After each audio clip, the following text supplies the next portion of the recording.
Body of a woman believed to be that of one of the abducted civilians was recovered from Barak River in Assam's Kasar district today.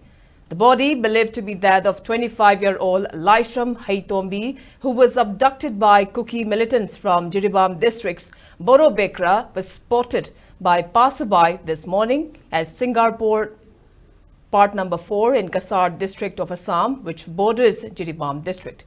Upon receiving the news, Assam police picked up the body for post-mortem at Silchar Medical College. It may be mentioned that Kuki militants abducted 6 civilians, including Laishram Haitombi, 2 other women and 3 children from Borobekra on November 11. While bodies of other 5 abducted civilians have been recovered, the body recovered today from the river is suspected to be that of Haitombi.